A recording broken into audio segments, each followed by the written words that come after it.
আজও সিজিও দপ্তরে হাজিরা সন্দীপ ঘোষের। সিজিওতে হাজিরার 13 দিন সন্দীপ ঘোষের। সিজিওতে আরজি করের প্রাক্তন অধ্যক্ষ। সিজিওতে হাজিরার 13 দিন আজ আরজি করের প্রাক্তন অধ্যক্ষ সন্দীপ ঘোষের বিরুদ্ধে আপনারা জানেন একাধিক মামলা দায়ের হয়েছে। একদিকে যেমন তার পাশাপাশি আমরা দেখতে পাচ্ছি যে টানা তাকে কিন্তু যে জিজ্ঞাসাবাদ প্রক্রিয়া তাও কিন্তু চলছে এবং আজও সিজিও কমপ্লেক্সে হাজিরা দিলেন আরজি করের প্রাক্তন অধ্যক্ষ সন্দীপ ঘোষ। আরজি করের যে ঘটনা, এক মহিলা চিকিৎসকের মৃতদেহ পাওয়া গিয়েছিল এবং সেই যে তাকে খুন ও ধর্ষণের ঘটনা, তার পরবর্তীতেই সেই ঘটনায় প্রেক্ষিতেই এই জিজ্ঞাসাবাদ প্রক্রিয়া। সন্দীপ ঘোষকে কথা বলবো, ফোন লাইনে রয়েছেন প্রতিনিধি শাকিল মুস্তাক। শাকিল, এখনো পর্যন্ত কি এই জিজ্ঞাসাবাদ প্রক্রিয়া চলছে? সন্দীপ ঘোষকে কি কি খবর রয়েছে? আজ ঠিক কোন কোন প্রশ্নের ভিত্তিতে এই জিজ্ঞাসাবাদ? তোমাকে জানিয়ে রাখি, আজকে কিন্তু 13 দিনেও কিন্তু হাজিরা দিয়েছে সন্দীপ ঘোষ প্রাক্তন অধ্যক্ষ।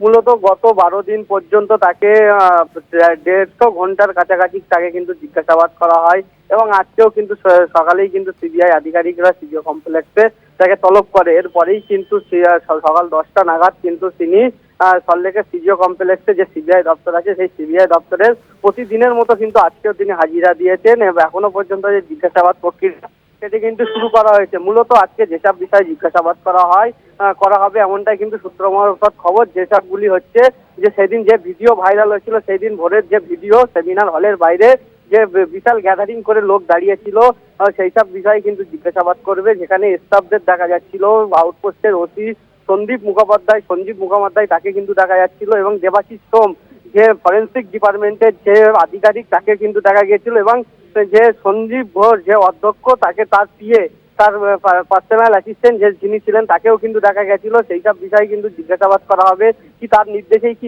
সেই যে পার্সোনাল অ্যাসিস্ট্যান্ট তিনি কি সেই সেমিনার হলে বাইরে দাঁড়িয়েছিলেন? কেন পদক্ষেপ নিলেন না? যে এত বড় ঘটনার পরে কেন সেই সেমিনার হলের যে ঘটনাস্থলের বাইরে কেন এত লোক দাঁড়িয়েছিল, এত গ্যাদারিং ছিল? সেই সব বিষয় কিন্তু আজকে সেই যে প্রাক্তন অধ্যক্ষ সন্দীপ ঘোষ তাকে কিন্তু জিজ্ঞাসাবাদ করা হচ্ছে। এখনো যে জিজ্ঞাসাবাদ প্রক্রিয়া সেটা কিন্তু শুরু করা হয়েছে। জিজ্ঞাসাবাদ চলছে সন্দীপ ঘোষের। ধন্যবাদ তোমায়। আমরা কথা বলছিলাম, ফোন লাইনে ছিলেন প্রতিনিধি শাকিল মুস্তাক।